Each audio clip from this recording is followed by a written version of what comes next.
होगा जो already startup कर चुके हैं, उसी पे ना आप जाके काम करिएगा भैया, कितने को सक्सेस हुए, कितने फेल हुए, तब तो आप अपना डेटा निकालोगे। तो ये आपको रिसर्च में देखना पड़ेगा कि आपका फोकस ग्रुप क्या है, यानी आपका रिसर्च किस पे आप कर रहे हो, उसी को तो आप फोकस ग्रुप बनाओगे ना। तो दैट इज, ये सारे क्वालिटेटिव में आपका एक तरीका है रिसर्च। जब आप क्वालिटेटिव रिसर्च करते हो तो ये सारे तरीके हैं जिसके थ्रू आप रिसर्च करते हो। और क्वांटिटेटिव में ये नहीं होगा, क्वांटिटेटिव में तो मैथमेटिकल डेटा आता है। ठीक है, यहाँ पे भी गाइस दो स्टेटमेंट है। एक आपका है कि WAPS are connected into the wired network at fixed location, और दूसरा है the WAP receives and transmit data between two wired LANs local area network. क्या होना चाहिए आंसर? ये ICT का एक क्वेश्चन है, बताइए।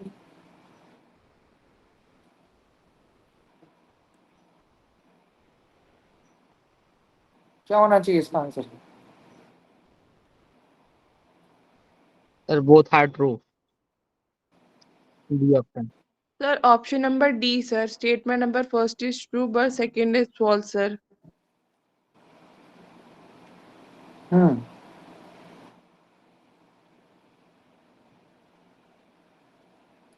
Statement number 2। Sir, statement number first is true, second is false, sir.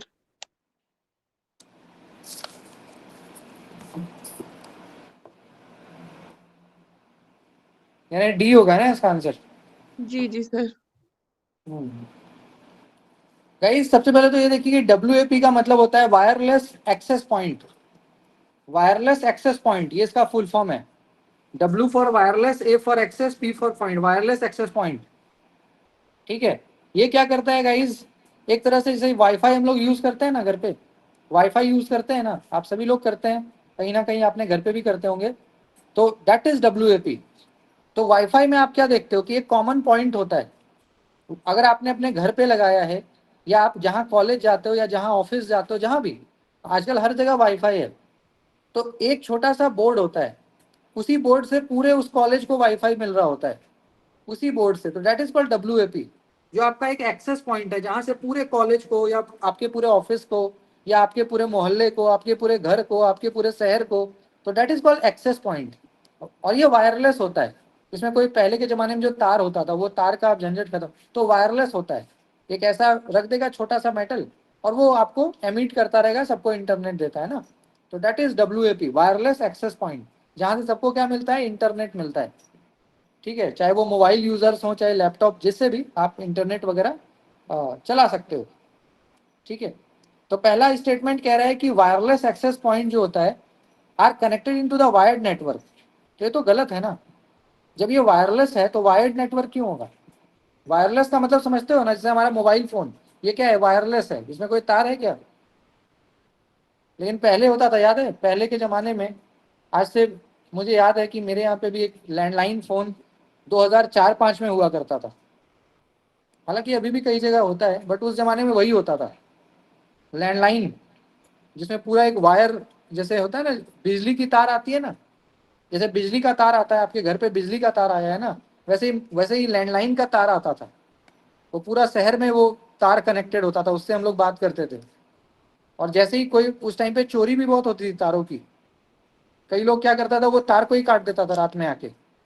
कई सारी, अच्छा पहले की मूवीज में भी ये दिखाता था ना, पुरानी मूवीज आप देखोगे तो पुरानी मूवीज में ये काफी दिखाता था कि अचानक से एक हीरोइन है, वो हीरोइन घर में बंद हो गई, चारों गुंडे जो जो बदमाश हैं उसने उस हीरोइन को घेर लिया, हीरोइन ने फोन उठाया फोन करने को, तब तक एक बदमाश ने क्या किया कि उसका जो जो उसका वायर है वही काट दिया, और वो हीरोइन हेलो हेलो कर रही है, उसका आवाज ही नहीं जा रहा। अगर आपको थोड़ा याद हो, अमिताभ बच्चन की मूवी जो, या धर्मेंद्र एंड सनी देओल, 2000 की जो मूवी आती थी उसमें सब, तो वो वायर वाला होता था, वायर, जिसमें वायर काटने का मूवी में खूब दिखाता था। तो उस जमाने में ये होता भी था, होता जो, क्योंकि वो बड़ा महंगा तार होता था ना, कई लोग उसको रात में काट लेते थे और काट के जाके बेच देते थे कहीं पे, तो बहुत महंगा होता था वो।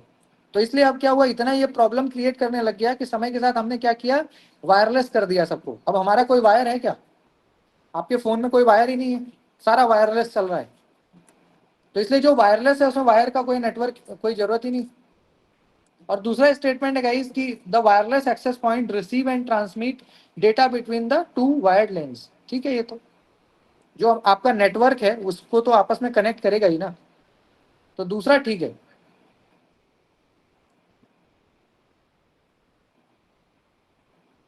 मेरी आवाज नहीं आ रही?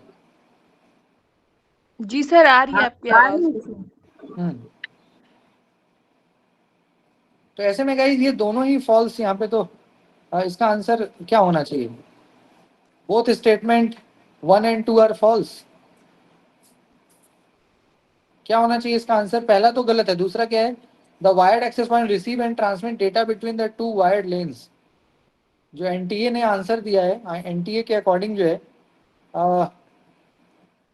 दूसरा वाला वैसे ठीक है, सी। तो सी इसका करेक्ट आंसर होगा, सी इसका करेक्ट आंसर होगा ना, सी सी सी इसका correct answer, C for Calcutta. Sir D क्यों नहीं होगा सर? क्योंकि डी में तो स्टेटमेंट 1 इज ट्रू बोला है ना, तो 1 वाला वायर एक्सेस 1 तो आपका फॉल्स है ना। वायरलेस W फॉर वायरलेस है वो, तो वायरलेस एक्सेस पॉइंट है जिसमें कोई वायर ही नहीं है, तो wireless access point are connected in the wired network at fix location. तो ये इसलिए ये गलत है। वैसे इसको देख लीजिए, इसको एक बार और मुझे लगता है देखना पड़ेगा कि ये इसका क्या करेक्ट आंसर है। इसका एक बार स्क्रीनशॉट लेके थोड़ा इस पर रिसर्च करना पड़ेगा। अभी हम लोग इसको, क्योंकि इसका आंसर जो है ना, थोड़ा मुझे कंफ्यूजन इसमें लग रहा है कि ये क्या होना चाहिए, एग्जैक्ट आंसर क्या होना चाहिए, ऐसा मुझे लग रहा है इसमें। तो इसको एक बार देख लीजिएगा, है ना, एक बार देख लेंगे इसको, इसका फोटो ले लीजिए, एक बार इसको गूगल पे चेक करिएगा क्या इसका आंसर बता रहा है।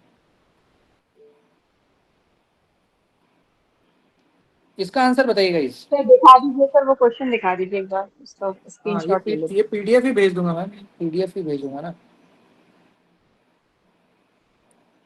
सर कल के क्लास का पीडीएफ नहीं मिला है।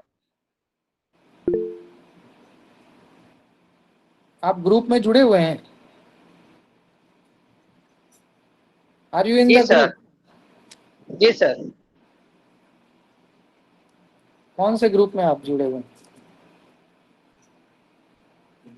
सर यही जो चल रहा है। मेरे 32 ग्रुप हैं, आपको पता है, जितना जितना आपके मुंह में और मेरे मुंह में दांत है इतना मेरा ग्रुप है। तो कौन से ग्रुप में हैं आप? ऑल टोटल 32 ग्रुप्स हैं जो मिशन जेआरएफ के नाम से चलता है। तो उस 32 ग्रुप में किस ग्रुप में आप हैं? क्योंकि सब में नोट्स नहीं ना जाता है। जी सर, आप मिशन जीआरएफ में। ठीक है, क्लास के लास्ट में मैं आपको बताऊंगा। यहाँ पे देखिएगा, इस एक क्वेश्चन है, which tools will you use to prepare schedules and class time tables. यानी क्वेश्चन ये कह रहा है कि ऐसा कौन सा टूल है जिसको हम यूज करते हैं शेड्यूल और क्लास के टाइम टेबल बनाने के लिए। ठीक है, ऐसा कौन कौन सा टूल है जिसको आप क्लास का जो, जैसे स्कूल या कॉलेज में हम लोग टाइम टेबल बनाते हैं या शेड्यूल बनाते हैं, लेक्चर प्लान बनाते हैं, कौन से टाइम पे कौन सा लेक्चर होगा, टाइम टेबल वगैरह, इसी के अकॉर्डिंग स्कूल और कॉलेज चलता है, क्लासेस चलती है। तो इसलिए कौन कौन सा टूल आपको मदद कर सकता है? Microsoft Outlook, Trello, Google Calendar, Tally, Koha, क्या आपको मदद कर सकता है? Sir option number A. होगा। Google Calendar, Trello, Microsoft Outlook. हाँ, इसका जो करेक्ट आंसर है गाइस वो आपका 1 2 3 होगा, ए फॉर अमेरिका इसका करेक्ट आंसर है ना। क्योंकि जो टैली है ना, टैली जो है ना, ये थोड़ा सा वो उसके काम आता है ना, अकाउंट्स वगैरह में।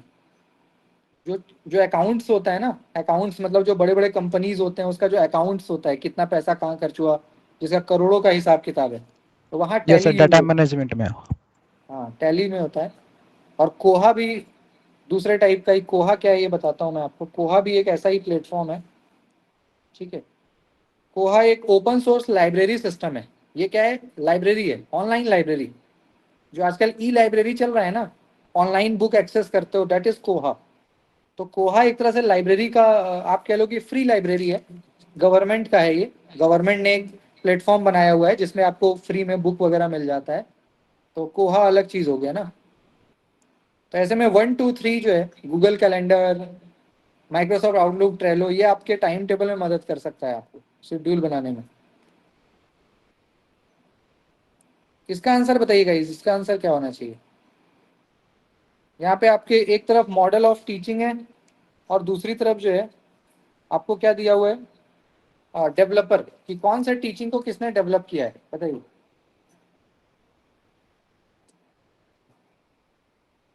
कौन से टीचिंग को किसने डेवलप किया है?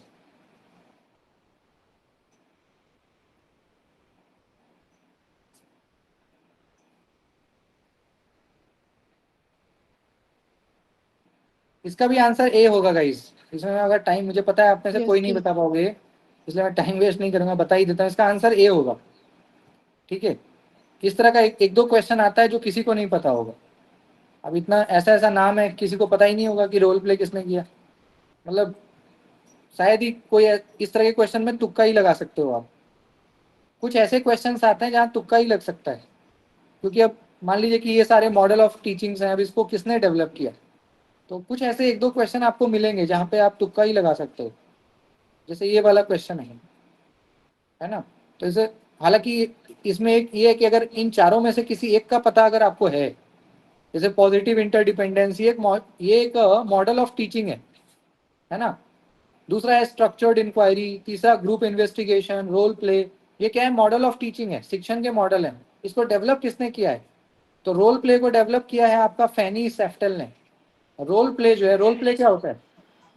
रोल प्ले क्या है? रोल प्ले में जैसे होता है ना कि हम लोग स्कूल वगैरह में कराते हैं ना, किसी को टीचर बना दिया, किसी को स्टूडेंट बना दिया, किसी को डॉक्टर बना दिया, किसी को पेशेंट बना दिया, किसी को पुलिस बना दिया, मतलब नाटक जो अब हम ड्रामा वगैरह करते हैं ना, ड्रामा, उसमें क्या होता है कि एक कम्युनिकेशन स्किल भी अच्छी होती है और रियल लाइफ सिचुएशन को हम लोग फील कर पाते हैं नाटक के थ्रू। तो दैट इज रोल प्ले। ये किसने दिया था? फैनी सेफ्टेल। ये भी एक मॉडल ऑफ टीचिंग है जिसमें स्टूडेंट को ये फील कराया जाता है किसी सिचुएशन में, भाई कि उस सिचुएशन में आप हो तो कैसा आप कम्युनिकेशन करेंगे। ऐसे ही guys group investigation, John Dewey, ये बड़ा इंपॉर्टेंट है, बार बार आता है आजकल ये जॉन डिवे, इसके बारे में आपको पढ़ना चाहिए। ये मैं अभी कुछ और भी क्वेश्चन पेपर देख रहा था, तो ये वाला जो हमारा ऑथर मतलब डेवलपर है, इसके बारे में काफ़ी मतलब आया है क्वेश्चन। तो जॉन ड्यू ने ग्रुप इन्वेस्टिगेशन, ऐसे ही स्ट्रक्चर्ड इंक्वायरी रॉबर्ट स्लेबिन ने दिया है, और पॉजिटिव इंटरडिपेंडेंस जो है ये रोजर जॉनसन इनने दिया, ठीक है। एक और क्वेश्चन बनाइएगा, इस हम लोग करेंगे। इसका आंसर बताइए। A leave application from a clerk to the principal of the institution is an example of। जो एक लीव एप्लीकेशन है, आप क्लर्क हैं और क्लर्क जो है वो प्रिंसिपल को, यानी जो निचले पोस्ट पे है वो ऊपर के पोस्ट को एप्लीकेशन देगा, तो ये किसका एग्जाम्पल है? क्लर्क तो नीचे है ना, वो अपने से ऊपर के ऊपर मतलब अपने head of the college principal को देगा, तो ये किस तरह के कम्युनिकेशन में आएगा? Sir horizontal. Option B. Sir B. Upward, ऊपर की तरफ अपवर्ड। संचार। हॉरिजॉन्टल तो ये हो गया ना, हॉरिजॉन्टल तो मतलब तो सेम लेवल हो गया, सेम लेवल का कम्युनिकेशन, वो नहीं होगा। वर्टिकल होता तो फिर भी हम मान सकते थे, हॉरिजॉन्टल तो सर ये होता है ना सेम लेवल, जनरल सर भी नहीं। इसका अपवर्ड आंसर बी होगा। Communication sir. हाँ, सर अपवर्ड कम्युनिकेशन सर, ऊर्ध्व मुखी संप्रेषण सर। बिल्कुल। तो इसका आंसर अपवर्ड होगा ना, ऊपर की ओर संचार। नीचे क्लर्क जी सर। नीचे है, नीचे क्लर्क है, प्रिंसिपल ऊपर है, तो नीचे का बंदा ऊपर की तरफ भेज रहा है ना, तो ऊपर की ओर संचार, अपवर्ड कम्युनिकेशन, ठीक है। इसको एक बार देख लीजिएगा। ये जो हमारा क्वेश्चन है, ये जो हमारा क्वेश्चन है यहाँ पे, पॉजिटिव इंटरडिपेंडेंस का मतलब क्या होता है? एक ऐसी मान्यता जिसमें हम लोग मिल के काम करने पे विश्वास रखते हैं, जो कि आज के समय में बहुत कम है। मिल के काम करने का मतलब समझते हैं? जैसे हम लोग ग्रुप स्टडी होता था ना, ग्रुप स्टडी का मतलब क्या है? जैसे अभी हम लोग कर रहे हैं, ये भी एक तरह का ग्रुप स्टडी है। अब मान लीजिए कि आप सभी लोग यूजीसी नेट के एस्पिरेंट्स हैं, आपने क्या किया, 2-4 लोगों का ग्रुप बना लिया, 5 लोगों का ग्रुप, और आपने कहा कि चलो भाई पेपर 1 में 10 यूनिट्स हैं, एक एक यूनिट सब ले लो, आप टीचिंग ले लो, आप कम्युनिकेशन ले लो, और आपको ये यूनिट आपस में हम सभी को पढ़ाना है। जैसे मान लीजिए कि मैं एक ग्रुप में मैं हूँ, सरिता मैम है, निधि मैम है, अंकित जी हैं या राजीव जी हैं, तो हमने क्या किया, एक अब हमने आपस में एक दूसरे को पढ़ाना स्टार्ट किया, एक ग्रुप बना के। इससे क्या हुआ, काम आसान हो गया, काम आसान भी हो गया, और भाई एक टॉपिक हमारा तैयार भी हो गया। 5 लोग हैं तो 5 टॉपिक।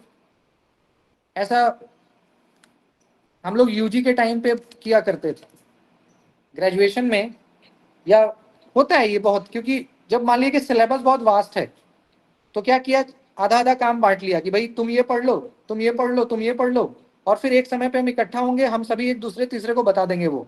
इससे क्या हुआ, हम सभी को सब कुछ आ गया, समय भी कम लगा। लगा कि नहीं लगा है, खुद सोचिए। अगर 5 लोग 5 टॉपिक तैयार कर लें और एक टाइम पे आके सब एक दूसरे तीसरे को वो पढ़ा दें, तो आपका तैयार हो गया, आपको एफर्ट्स नहीं लगाने पड़े।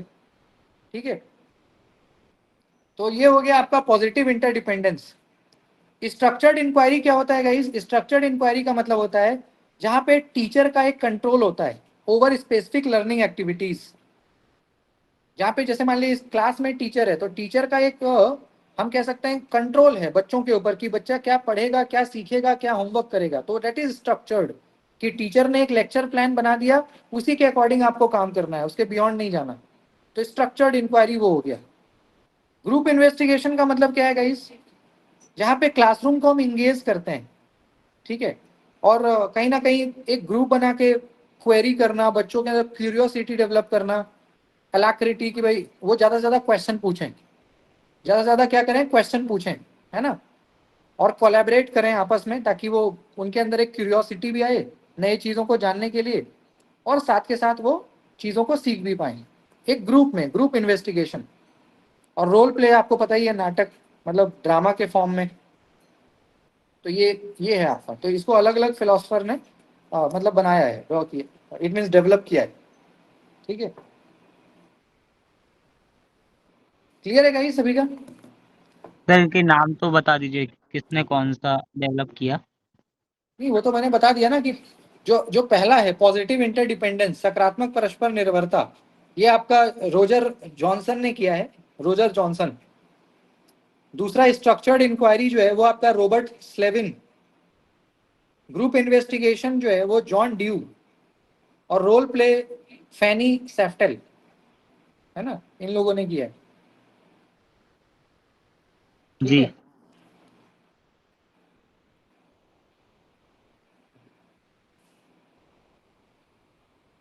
अब गाइज मैं आपको और एक नई चीज आज पढ़ाऊंगा। कल मैं आपको भारतीय दर्शन बता रहा था, तो इंडियन लॉजिक में मैंने आपको बहुत तरह की बातें बताई, और मैंने आपको ये भी बताया कि भारतीय दर्शन की जो उत्पत्ति है, इसका जो ओरिजिनेशन है, ये कहीं ना कहीं संस्कृत से है। क्योंकि संस्कृत ही था ना, वैदिक काल में जो हमारा भाषा था, बोलचाल की भाषा थी, या पठन पाठन की जो भाषा थी, या लेखनी की जो भाषा थी, वो संस्कृत ही थी। तो ऐसे में संस्कृत से ही इसका ओरिजिनेशन हुआ है, इंडियन फिलोसफी का, है ना। और इसमें हम ये आपको पढ़ा रहे थे कल कि भाई उस टाइम पे जो हमारा वैदिक काल था, तो वैदिक काल भी कितना साइंटिफिक था। उस टाइम का भी जो सिलेबस था, जो करिकुलम था, जो पैटर्न था, या जो पठन पाठन की जो पद्धति थी, जो पूरा टीचिंग लर्निंग का सिस्टम था, जो शिक्षण और अधिगम की प्रक्रिया थी, वो कितनी वैज्ञानिक पद्धति से ओतप्रोत थी, इसके बारे में मैंने आपको बताया। उसके बाद मैंने आस्तिक स्कूल आपको बताया, नास्तिक स्कूल बताया। आस्तिक स्कूल में ये 6 फिलॉसफी मैंने आपको बताए थे कि आस्तिक स्कूल के अंदर ये 6 आपके डिविजन्स हैं, वैशेषिका, न्याय, योग, सांख्य, वेदांता, मीमांसा। ये अलग अलग स्कूल्स हैं, ये अलग अलग थॉट हैं, ये अलग अलग विचार हैं, है ना। और अलग अलग स्कूल में अलग अलग तरह की पढ़ाई, जैसे अभी हमारा डिपार्टमेंट होता है ना, department, school of social science, school of humanities, school of computational science and all, वैसे ही ये सारे स्कूल्स होते थे। इसमें आप किसी में भी स्पेशलाइजेशन कर सकते थे, तो इस तरह की व्यवस्था होती थी। इसके साथ ही साथ गाइज जो आज हमें करना है वो बेसिकली क्या है, मीन्स ऑफ नॉलेज। तो मैं आपको ये बता रहा था कि भारतीय दर्शन में, है ना, जो हमारा भारतीय दर्शन है, जो हमारा इंडियन फिलॉसफी है, तो इंडियन फिलॉसफी में 6 ज्ञान प्राप्ति के साधन बोले गए हैं। ये 6 मीन्स ऑफ नॉलेज हैं। मतलब कि इन 6 को प्रयोग करके आप मैक्सिमम नॉलेज एक्वायर कर सकते हो, ऐसा हम बोल सकते हैं। इन 6 को यूज करके आप मैक्सिमम नॉलेज एक्वायर कर सकते हो, ऐसा हम बोल सकते हैं। तो ये 6 कौन कौन से साधन हैं, ये 6 कौन कौन से मीन्स हैं using which we can get more and more knowledge, using which we can acquire more and more knowledge, we become knowledgeable। तो पहला है गाइस प्रत्यक्ष। प्रत्यक्ष मतलब परसेप्शन, इंग्लिश में बोलते हैं इसको। परसेप्शन का मतलब क्या होता है? इट मीन्स गाइस कि आपका जो परसेप्शन है, आपका जो व्यू पॉइंट है, आपकी जो दृष्टि है, आपका जो दृष्टिकोण है ना, तो दैट इज कॉल्ड प्रत्यक्ष। प्रत्यक्ष का मतलब क्या है गाइस? जो आंखों से आप देखते हो ना, या जो आपका सेंस ऑर्गन है। कल भी मैं आपको बता रहा था ना कि हमारा सेंस ऑर्गन, ये ऊपर वाला पोर्शन, आंख, नाक, कान, ये स्किन और टंग, ये जो पांचों हमारे सेंस ऑर्गन है, इसको यूज करके आप मैक्सिमम नॉलेज पा सकते हो। आप जितना लोगों को देखते हो उतना आपको बोध होता है, अच्छा ये है। जितने लोगों को सुनते हो वो बोध होता है, ज्ञान बढ़ता है ना। या किसी चीज को फील करते हो तो हमें ज्ञान या हमारा अनुभव बढ़ता ही रहता है। प्रत्यक्ष के माध्यम से हमारा जो ज्ञान है वो इंद्रियों के माध्यम से, ये पांचों सेंस ऑर्गन को यूज करके हम नई नई चीजों को डेली बेस पे कुछ ना कुछ हमें पता लगता ही रहता है। जैसे मैं आपको बोल रहा हूँ तो अभी भी तो आप कान से सुन रहे हो, और पीडीएफ शेयर कर रहा हूँ तो आंख से देख रहे हो, तो सुन भी रहे हो और देख भी रहे हो, और आपका नॉलेज क्या हो रहा है? गेन हो रहा है। तो ये भी क्या एक तरह का प्रत्यक्ष है, क्योंकि प्रत्यक्ष आप मुझे देख पा रहे हो, प्रत्यक्ष आप मुझे सुन पा रहे हो, और प्रत्यक्ष सुन के देख के आपको क्या हो रहा है? नॉलेज आपका एड ऑन हो रहा है, नॉलेज आपका इनहेंस हो रहा है, आपकी अंडरस्टैंडिंग बूस्टअप हो रही है। तो ये एक तरह का प्रत्यक्ष ही है, लेक्चर, है ना। दूसरा जो है गाइस अनुमान। अनुमान इंग्लिश में इन्फरेंस कह सकते हो आप। तो अनुमान का मतलब क्या होता है गाइस? हम कहते हैं ना कि यार मेरा ये अनुमान है कि इस बार नेट की परीक्षा जून 21 से हो जाएगी और रिजल्ट जो है वो जुलाई के अंत तक आ जाएगा, ऐसा मेरा अनुमान है। अनुमान सही और गलत दोनों हो सकता है, क्योंकि अनुमान का मतलब ही होता है संभावना। अनुमान का मतलब क्या होता है गाइस? प्रोबेबिलिटी, जिसके होने के चांसेस और नहीं होने के चांसेस बराबर भी हो सकते हैं। बट फिर भी अनुमान के पीछे भी साइंस अगर हम लगाएं, अगर गाइस आप जो अनुमान लगा रहे हो उसके पीछे भी अगर साइंस लगा दो, तो हो सकता है आपका अनुमान सही होने का चांस 95% हो जाए। आप मान लो कोई चीज अनुमान कर रहे हो, अगर उस अनुमान के पीछे आप अपना नॉलेज लगा दो, अपनी साइंस को लगा दो, लॉजिक लगा दो, तो हो सकता है आपका अनुमान सही हो जाए। कौन सी बड़ी बात है? जो बड़े बड़े डिप्लोमेट्स होते हैं या साइंटिस्ट होते हैं या बड़े विद्वान होते हैं, किसी किसी विषय के स्पेशलाइज्ड, वो लोग क्या करते हैं? अनुमान ही तो लगाते हैं ना।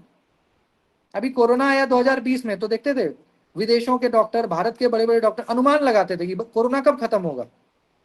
ऐसा नहीं है कि जिन्होंने बोला वो सच ही में हो गया, लेकिन अनुमान तो लगाते थे ना। आप जिस भी विषय के स्पेशलाइजेशन आपने जिस विषय में किया, उस विषय को लेके आप अनुमान तो लगा ही सकते हो ना। भविष्य में क्या होने जा रहा है, भविष्य में क्या ट्रेंड रहेगा, क्या स्कोप रहेगा, तो अनुमान। कल बारिश होगी, एक अनुमान है। तो अनुमान के माध्यम से भी गाइस आप नॉलेज, मतलब वैदिक काल में हमारा जो इंडियन नॉलेज सिस्टम है, इसका भी बड़ा महत्व है, अनुमान। तीसरा है गाइस उपमान। उपमान का मतलब क्या है? कंपैरिजन एंड एनालॉजी, यानी गाइस तुलना करके। आप देखते हो हम लोग कंपैरिजन करते हैं। अभी जैसे भारत पाकिस्तान का युद्ध चल रहा है, तो आए दिन हम लोग कंपैरिजन करते हैं कि भाई अगर सच में वॉर हो गया, अगर बिल्कुल सीरियस वॉर हो गया, तो ऐसे में क्या स्थिति होगी। तो बड़े बड़े पॉलिटिकल डिप्लोमेट हैं या जो डिफेंस स्टडीज के डिप्लोमेट्स हैं, जो नॉलेज रखते हैं, वो लोग बता रहे हैं कि भाई अगर आज के टाइम पे 2025 में भारत पाकिस्तान सच में एकदम लड़ गया, जैसे युद्ध होता है उस प्रकार से लड़ गया, तो क्या होगा, कितनी बर्बादी भारत की होगी, कितनी उसकी होगी। इसको लेके आप देख रहे हो कि जो जो डिफेंस के एक्सपर्ट्स हैं वो अपनी राय को रख रहे हैं। अब उनकी राय सही गलत हो सकती है, लेकिन कहीं ना कहीं वो कंपैरिजन तो कर रहे हैं ना। कंपैरिजन के आधार पे हम नॉलेज हमें मिल रहा है कि भाई दोनों में क्या बेस्ट। या कई बार हम टेक्नोलॉजी को कंपैरिजन करते हैं, भाई भारत और जापान के टेक्नोलॉजी में क्या डिफरेंस है, हम उससे आगे हैं कि पीछे हैं। तो हमें नई बातें पता लगती है, भाई हम उससे पीछे हैं तो क्यों पीछे हैं, आगे हैं तो क्यों आगे हैं। या भारत चीन का हम कंपैरिजन। तो गाइस ऐसे ही कई तरह के थ्योरी को भी हम कंपैरिजन कर सकते हैं। पढ़ाने का कई सारा तरीका है, पढ़ाने के मेथड्स को हम कंपेयर। तो कंपैरिजन आप जब भी करते हो, तुलना आप जब भी करते हो किसी भी दो चीज में, तो आपको क्या है? नॉलेज मिलता है। आप किसी भी दो वस्तु, किसी भी दो टर्म्स, किसी भी दो चीजों में जब आप तुलना करोगे तो यू गेट नॉलेज, क्योंकि उससे फिर नई बातें पता लगती है ना। मेरे से आप कैसे बेटर हो, तो कुछ पॉइंट्स आपको पता लगेंगे कि मेरे से आप बेटर किस किस मामले में हो, तो नॉलेज बढ़ गया आपका। और इसी में एनालॉजी। एनालॉजी का मतलब क्या है? सह संबंध, को रिलेट करना। जैसे मान लो गाइस कि हम लोग कई बार करते हैं ना कि हमें हमारे पास जितना नॉलेज है उस नॉलेज को ही यूज करके हम नई नई चीजों को भी सीखने का प्रयत्न करते हैं। आपको भले आपको जितना भी ज्ञान है, आपको जितना भी नॉलेज है, उसी नॉलेज को यूज कर करके आप नए नए थ्योरी को भी बिल्डअप या नए नए प्रिंसिपल को भी सीखने का प्रयत्न कोशिश करते हो, ट्राई करते हो। थोड़े एनालॉगी चीजों को कोरिलेट कर करके नई नई चीजों को एक्सप्लोर करना, तो उपमान हो गया। चौथा है गाइस शब्द। शब्द शब्द भी ज्ञान प्राप्ति का साधन था, आज भी है, उस टाइम पे भी। तो शब्द का मतलब क्या है गाइस? टेस्टिमनी। जैसे तिजोरी होता है ना, तिजोरी में पैसे रखते हैं, कहते हैं ना विद्वान सर्वत्र पूज्यते, ऐसा कहते हैं। मुझे नहीं पता ऐसा ये सही है गलत, लेकिन ऐसा कहते हैं। संस्कृत में एक कोट है, विद्वान सर्वत्र पूज्यते। तो विद्वान का मतलब क्या होता है? विद्वान कौन है? जिसके पास शब्द का भंडार है, वही है ना विद्वान। आपके पास बहुत सारे वर्ड स्टॉक हैं, आप तभी तो आप अगर आपको वर्ड का मीनिंग ही नहीं पता तो आप क्या विद्वान है फिर? विद्वान कौन है? जिसके पास बहुत सारे शब्दों का उसको अर्थ पता है। मैं आपको कोई जटिल वर्ड भी बोलूंगा ना तो भी आप उसका मीनिंग बता दोगे, इसका ये अर्थ है, तो आप विद्वान हो। और आपको मैं कोई ऐसा वर्ड बोल रहा हूं कि आपको उसका मीनिंग ही नहीं पता, तो आप कैसे विद्वान होइएगा? तो स्टूडेंट का जो एक भंडार है वो शब्द का होना चाहिए। अगर आप एक स्टूडेंट हैं, आप एक स्कॉलर हैं, तो आपके लिए धन क्या है? आपका वही शब्द का भंडार। क्योंकि जितना शब्द का आपके पास भंडार होगा उतना अच्छा आप बोल पाइएगा, उतना आप समझ पाओगे, उतना अच्छा लिख पाओगे। और शब्द आपके पास नहीं है तो क्या समझोगे, क्या बोलोगे, क्या लिखोगे? कुछ नहीं। तो डेट कॉल शब्द। शब्द का बोध कि कितना ज्यादा। मान लीजिएगा इस आप हिंदी तो चलो हमारी बोलचाल की भाषा है तो आप समझ रहे हैं, बट अभी मान लो मैं इंग्लिश के 2-4 वर्ड्स आपको बोलूं और उसका मीनिंग आपको पता ही नहीं, तो आप कंफ्यूज हो जाओगे। आपको लगेगा यार चल क्या रहा है, व्हाट्स गोइंग ऑन, सर बोल क्या रहे हैं। आप इंटरेस्ट आपका खत्म हो जाएगा क्योंकि आप समझोगे ही नहीं मैं क्या बोल रहा हूं। तो ऐसे में क्या शब्द शब्द भी ज्ञान प्राप्ति का बहुत बड़ा साधन है। अगर आपको शब्द का ज्ञान है तो आप नई नई चीजों को पढ़ सकते हो, समझ सकते हो। शब्द का ज्ञान नहीं है तो नहीं समझोगे आप। पांचवा है गाइस हमारा अर्थपत्ति। अर्थपत्ति भी ज्ञान प्राप्ति का अर्थपत्ति मतलब क्या होता है? Postulation, derivation from circumstances. अर्थपत्ति मतलब अर्थ मतलब मीनिंग, और पत्ती मतलब अर्थ। और पत्ती को अगर 2 पार्ट में बांटिएगा तो अर्थ का मतलब क्या होता है? मीनिंग। पृथ्वी वाला अर्थ नहीं, मीनिंग। अर्थ मतलब मीनिंग। और पत्ती का मतलब क्या होता है गाइस? पत्ती का मतलब the thing which has already been done. हमारे जीवन में गाइस कई तरह की चीजें होती हैं हमारे साथ। हर दिन हम नए नए चुनौतियों, नए नए चैलेंजेस को फेस करते हैं। हम करते हैं या हमारे आसपास का कोई व्यक्ति करता है? या मान लो हम कई सारे किताब को पढ़ते हैं ना, जो बड़े बड़े, मान लो कोई सक्सेस हुआ, कोई फेल हुआ, तो हम बायोग्राफी भी पढ़ते हैं या ऑटोबायोग्राफी पढ़ते हैं। तो उसमें हम क्या सीखते हैं? मान लीजिए किसी व्यक्ति ने कुछ काम करके वो सफल हो गया, तो आप भी उसी को करते हो, फिर आप भी सफल हो जाते हो। तो अर्थपत्ति यानी गाइस हमारे आसपास जो भी चीजें हो रही हैं उसको देख करके आपको नॉलेज हो जाता है। अब मान लीजिए कि आपका साथ का एक बंदा वो छत से कूदा, उसका हाथ पैर टूट गया, तो आपको समझ में आ गया ना भैया मुझे छत से नहीं कूदना है, मैं कूदूंगी मेरा भी हाथ पैर टूट जाएगा। या किसी ने मान लीजिए आग में हाथ डाला, उसका हाथ जल गया, तो आपको ये समझ जाना चाहिए भाई मेरा भी हाथ जल सकता है, मत डालो। तो दिस इज कॉल्ड अर्थपत्ति। यानी पत्ती मतलब जो चीजें आपके आसपास चल रही है, जो हो रहा है, जो आपने देखा भाई ऐसा करने से ऐसा होता है, तो आप सतर्क हो जाते हो कि मुझे करना है कि नहीं करना है। वही समझदार है ना। मैंने अपने जीवन में कोई गलती की, मान लो मैंने अपने जीवन में कोई मिस्टेक किया और मैंने अपने अनुभव को आपको बताया कि यार ऐसा मत करना, ऐसा करोगे बहुत पछताना पड़ेगा, तो पहले ही आप सतर्क हो गए, यार मैं ऐसा तो नहीं करूंगी, या ऐसा नहीं। अर्थपत्ति। तो ये भी गाइस ज्ञान प्राप्ति का एक बहुत बड़ा साधन है। हम क्यों लेक्चर अटेंड करते हैं, क्यों हम बड़े बड़े प्रोफेसर या वैसे अनुभवी लोगों को, क्योंकि गाइस कोई मान लीजिए वैसा व्यक्ति है जो अपने 60s में है, जो अपने 65 में है, या हमसे जो 10-20-50 अनुभव में, नॉलेज में, उसको सुनने से क्या है ना कि उसके 10-20 साल का एक्सपीरियंस हमें फ्री में मिल जाएगा। अगर आप किसी 50 साल 60 साल के व्यक्ति को सुनोगे जो ज्ञानवान व्यक्ति है, तो वो आपको वो बता देगा जो आप शायद उस एज में जाके सीखोगे, वो अपने अनुभव को। तो पर अर्थपत्ति इसी को तो कहते हैं। और लास्ट है गाइस अनुपलब्धि। अनुपलब्धि मतलब नॉन परसेप्शन, नेगेटिव और कॉग्निटिव प्रूफ। अनुपलब्धि क्या है? अच्छा पहले के टाइम पे वैदिक काल में, या अभी भी आप गुरुकुल जाएंगे ना, तो सादा जीवन उच्च विचार ना, ये कहते हैं ना सादा जीवन उच्च विचार। तो हमारे गुरुकुल पद्धति में गाइस सादा जीवन का बड़ा महत्व है। उस टाइम पे तो और भी था, भोग विलासिता से दूर, सादा जीवन। इसलिए आप देखते थे हमारे यहाँ जो भी राजा महाराजा हुए, चाहे राम हुए, चाहे कृष्ण हुए, चाहे परशुराम हुए, जो भी हुए, दुर्योधन और जो भी किंग्स थे, प्रिंस थे, वो सभी गाइस गुरुकुल में रहे, सभी गुरुकुल में रहे। और करीब 10-12 साल तक वो लोग, उससे ज्यादा गुरुकुल में, मतलब 5 साल की अवस्था से लेकर 18 साल तक गुरुकुल में रहते थे, मतलब ऑलमोस्ट 12 से 13 साल। चाहे आप कितने भी बड़े मतलब राजा के घराने से हो, आप प्रिंस हो, राजकुमार हो, जो हो, उससे मतलब नहीं है, आपको गुरुकुल में रहना पड़ेगा। गुरुकुल का मतलब है सादा जीवन, वहां आपको महल वाला सुख नहीं मिलेगा। तो ऐसा क्यों होता था, हमारी संस्कृति में ऐसा क्यों हुआ? अब कोई राजा का बेटा है तो वो तो नहीं भी जाएगा गुरुकुल, क्या फर्क पड़ेगा, उसके घर पे ही आ जाएगा 10 लोग, जैसे आज के जमाने में होता है। आज के जमाने में देखते हो पेरेंट्स क्या करते हैं, थोड़ा सा अगर वो मतलब कैपेबल है किसी का पेरेंट, वो चाहेगा कि घर में ही उसको हर व्यवस्था मिल जाए, घर में ही टीचर भी आ जाए, घर में एग्जाम हो जाए, घर में बच्चा पास कर जाए, घर में ही वो आईएएस बन जाए, घर में ही उसका जेआरएफ हो जाए।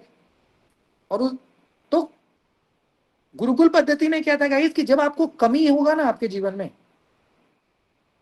स्टूडेंट लाइफ में हम सभी लोग पैसे की कमी को फील करते हैं। आप में से कई लोग जो भी स्टूडेंट हैं और पढ़ रहे हैं, कोई जॉब नहीं है आपके पास, तो आपको ये पता लगता होगा, आपका 1000 रुपया खर्च होता होगा तो आपको पता लगता होगा यार आज मेरा 1000 रुपया चला गया, अब मैं ये 1000 रुपया कहाँ से लाऊंगी। कोई ट्यूशन पढ़ाते होंगे तो ये सोचते होंगे यार ट्यूशन का अगला महीना पता नहीं कब आएगा, फिर अगले महीने मुझे 2000 रुपया कोई देगा तो फिर मैं शायद कुछ शॉपिंग करूंगी या कुछ बुक्स परचेज। तो ये जो कमी है, ये सिर्फ धन से ही नहीं, आपके जीवन में मान लो किसी की कमी है, मान लो कोई ऐसा व्यक्ति जो आपके जीवन में नहीं है, किसी के पेरेंट्स नहीं है, मान लीजिए किसी के पेरेंट्स नहीं है, तो उसको उसका बहुत उसको कमी, उसको मतलब उसका कमी महसूस होगा, उसको ये ज्ञान होगा कि भाई इसका रहना मेरे लिए कितना जरूरी था। और जिसके जीवन में सब कुछ है उसको क्या फर्क पड़ेगा। तो अनुपलब्धि, अनुपलब्धि है ना। अभी आप देखिए कि आजकल मैं एक चीज देखता हूँ, आजकल जो शोज वगैरह आते हैं, कॉमेडी शोज, हालांकि मेरा बहुत कम देखना होता है लेकिन कभी कभी क्रिटिसिज्म आता है तो देखता हूँ।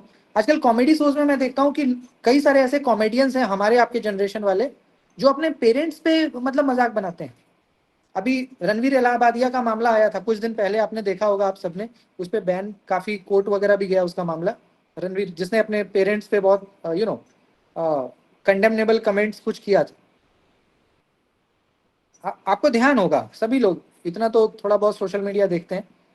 तो आज के जमाने में क्या है, अब गाइस आप देखिए कई लोग मैं देखता हूँ ऐसे जो कॉमेडी कर रहे हैं अपने पापा पे, अपनी मम्मी पे, और ऐसी वैसी कॉमेडी नहीं, बहुत ही वियर्ड कॉमेडी, ऐसे ऐसे डायलॉग्स बोल रहे हैं जो बहुत आपके आपके पेरेंट्स के इवन मतलब ऐसे ऐसी चीजों से रिलेटेड जो शायद हम लोग सामाजिक जीवन में नहीं बोल सकते, है ना। तो कहने का मतलब मेरा क्या है गाइस कि कोई ऐसा क्यों कर रहा है, क्योंकि आप देखना ऐसा वही लोग कर रहे हैं जिसके पास जीवन में सब कुछ है, इसका बहुत पैसा भी है, उसके दोनों पेरेंट्स अलाइव हैं, वो बहुत पैम्पर किड रहा है, वही लोग ऐसा कर सकता है। जिसके जीवन में पेरेंट्स नहीं है वो कभी भी ऐसा वियर्ड काम नहीं करेगा, क्योंकि उसको उसको उसकी कमी का पता है ना। तो ये गाइस अनुपलब्धि जो है, अनुपलब्धि का मतलब क्या है कि आपके जीवन में एब्सेंस, आपके जीवन में जिस भी चीज का एब्सेंस होगा वो आपको क्या होगा, वो आपको नॉलेज देगा। तो हमारे जीवन में एब्सेंस का बड़ा महत्व है। Just a second.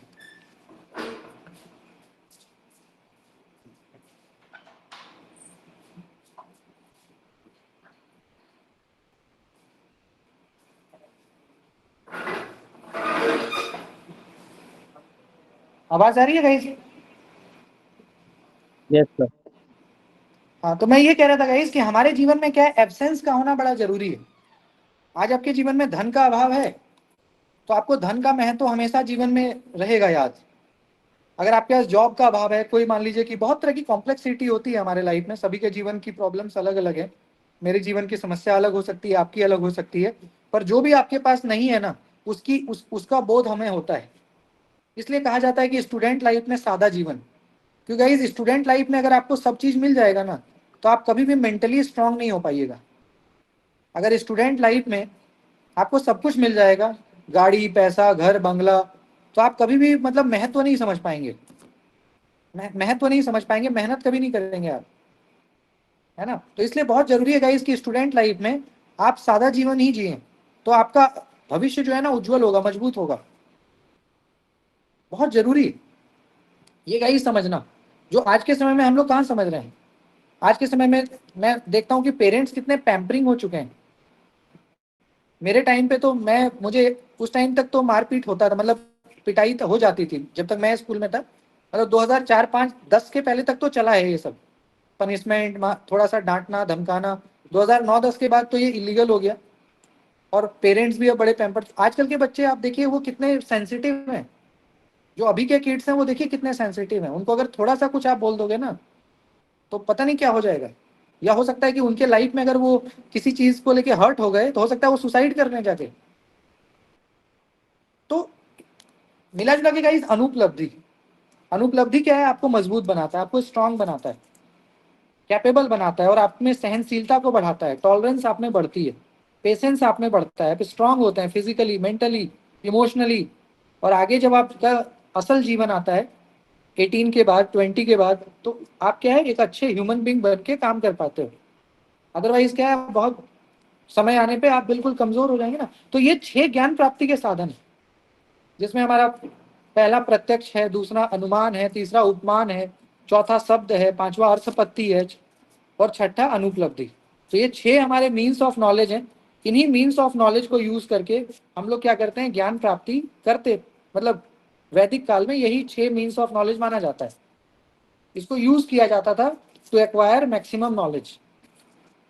ठीक है, तो ये है गाइस। आप में से किसी को कोई डाउट है तो आप बताएं। मेरी तरफ से इतना ही, बाकी सर पीडीएफ में भेज उपमान दूंगा। बताइए। हाँ, उपमान से। उपमान का मतलब कंपैरिजन है ना, तुलना। किसी भी दो चीज के बीच में तुलना करो। जैसे मान लीजिए कि ये दो फोन्स हैं, मान लेते हैं कि ये 2 फोन हैं। ठीक है, अब इन 2 फोन्स के बीच में आप तुलना करो कि भैया इसमें कितना स्टोरेज है, इसमें कितना स्टोरेज, इसमें कितना रैम है, इसमें कितना रैम है, इसमें कितना आपका कैमरा का क्या क्वालिटी है, कितना मेगापिक्सल है। जब आप दो चीजों में तुलना करोगे ना तो नई नई चीजें आपको पता लगेंगी। अच्छा, इस फोन में ये है, यानी इस फोन में ये नहीं है। तो किसी में जो जो इस फोन में प्रेजेंट है वो इस फोन में एब्सेंट है, जो इस फोन में है वो इस फोन में नहीं है। तो जब दो किसी चीज में आप तुलना करते हो ना तो नई नई नई चीजें आपको पता लगती हैं, नई चीजों का आपको पता लगता है। ऐसे ही किसी दो देश के बीच में आप तुलना कर रहे हो, किसी दो फिलॉसफी के बीच में तुलना, तो जितना आप तुलना करिएगा उतना आपको क्या होता है, ज्ञान होता है। तुलना करने पे आपको ज्ञान होता है। तो तुलना, कंपैरिजन। ठीक है, जी सर।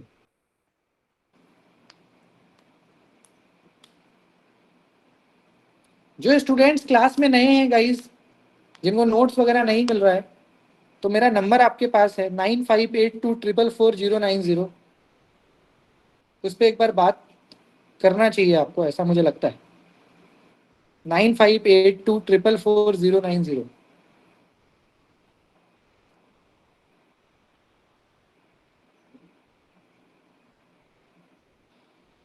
और कोई डाउट है तो बताइए।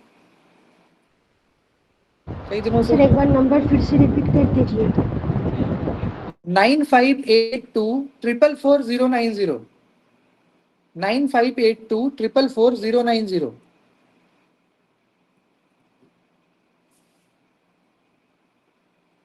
ठीक है।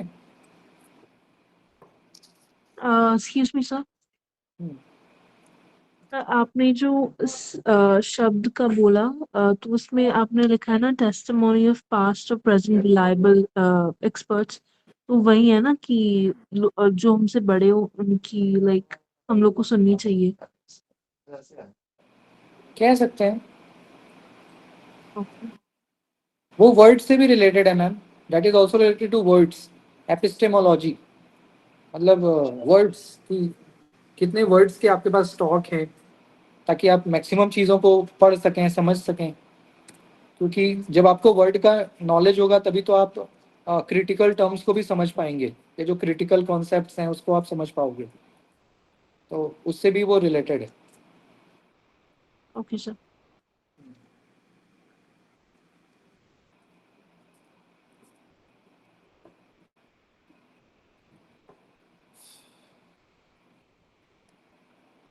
और कोई डाउट है तो बताइए।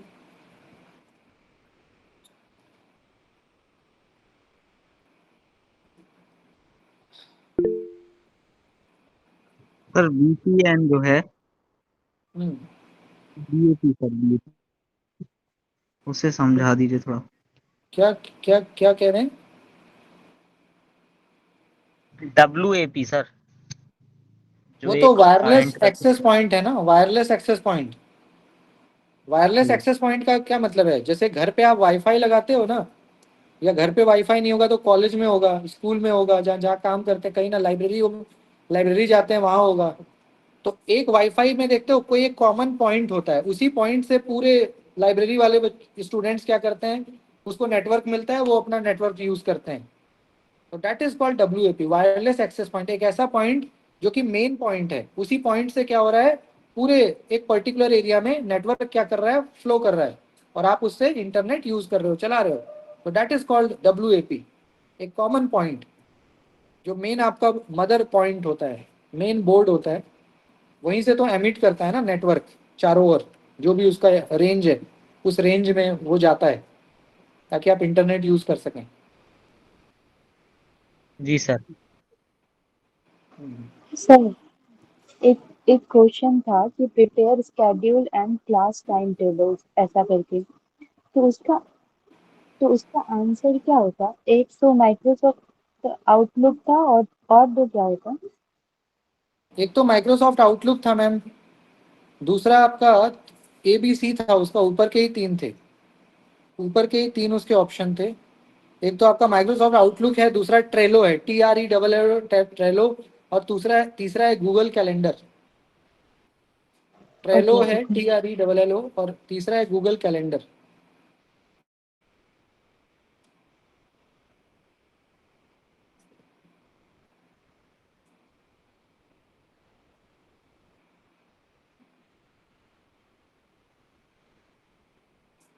चलिए,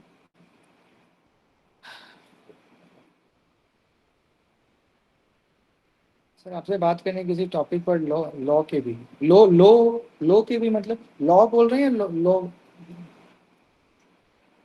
लॉ लॉ से रिलेटेड लो क्या होता है, मतलब मैं समझा नहीं हूँ।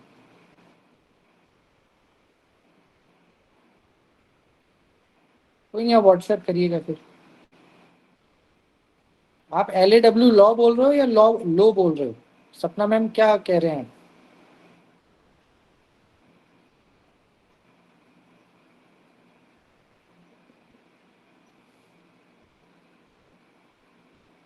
आपका सब्जेक्ट संस्कृत है, तो आपके लॉ में क्या आपको हो गया भाई?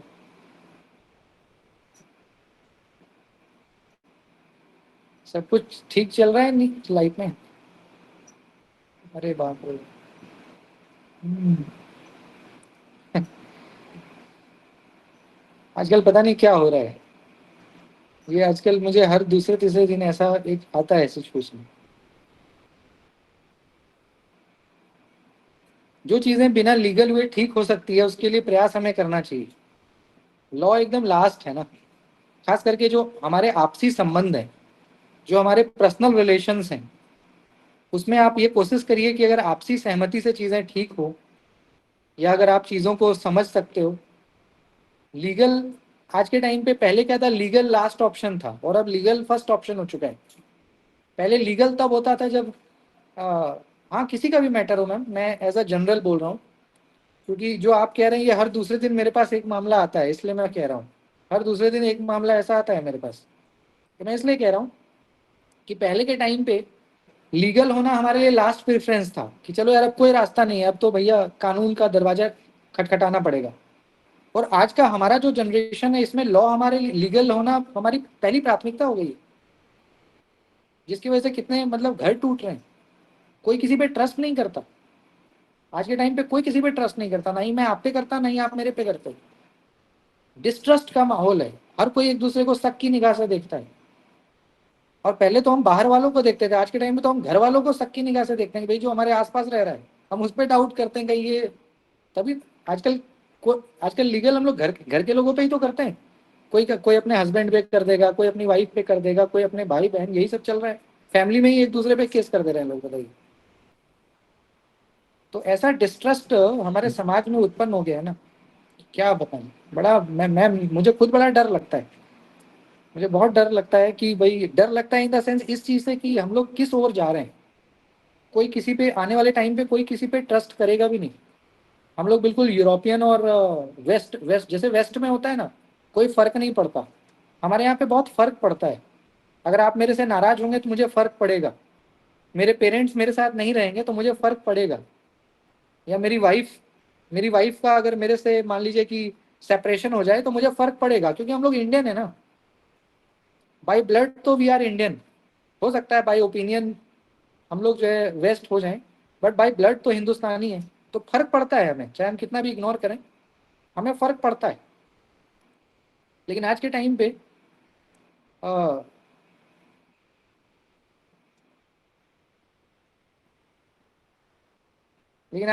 क्या हो गया कि हम लोग ये सब जो लीगल एंड ये सारा जो मामला है, समय के साथ क्या होगा, सब लोग एक दूसरे पे सब,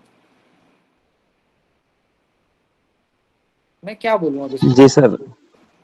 बड़ा आजकल जो है ना ऐसी स्थिति हो गई है कि क्या बोलूं। मेरे पास और हर दूसरे दिन कोई ना कोई ऐसा मामला आता है कि सर ऐसा ऐसा विषय है और इस पे क्या मतलब हो सकता है, और करते हैं कई लोग, अपना सभी का सिस्टम है। सर एक आपके ही सहपाठी है सर, हम्म। उनका भी बड़ा टेंशन चल रहा है, तो वो उनका भी सर यानी कि पति पत्नी में अपनी मन से वो शादी किया, अब जो है ना सर वो छुटकारा पाना चाहता है। वो बोल रहा है कि अब की तुम शादी लगाओ मेरा गांव तरफ, हमें गांव की तरफ शादी करना है।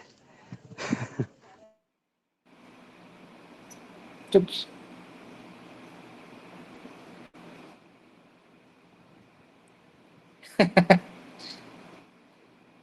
हे भगवान। हम बोले सर नेट की परीक्षा देने दीजिए, इसके बाद जो है ना मैं आप में थोड़ा सहयोग करूंगा। नहीं, आपको इसमें बीच में ज्यादा कृष्ण बनने की क्या जरूरत है इस पूरे मामले में। आप अपने आप से क्यों नहीं मतलब रखते हैं, किसी दूसरे के जीवन में आपको ज्यादा मतलब नेट और जेआरएफ के बाद या क्यों ज्यादा मतलब हस्तक्षेप करने की आवश्यकता क्या है किसी के व्यक्तिगत जीवन में, किसी के पर्सनल लाइफ में। आप क्यों मतलब किसी का आप चाहते हैं कि आप भी उसमें मतलब पार्टिसिपेट करें। नहीं सर। हैं?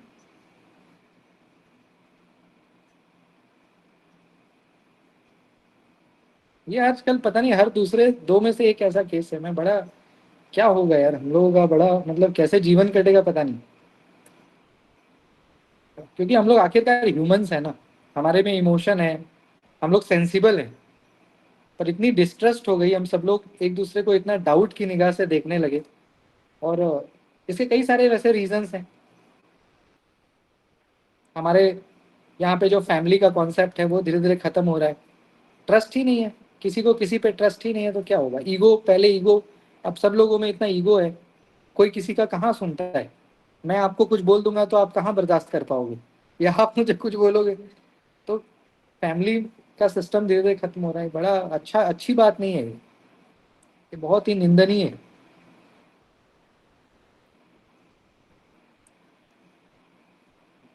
खैर कोई नहीं, जैसा दुनिया चल रहा है वैसा ही चलता रहेगा। अपनी रक्षा करिए, अपनी रक्षा करिए, इसी में मतलब अपनी रक्षा कैसे हो इस चीज की चिंता करिए कि सभी सुरक्षित रहें आज के समय में, है ना।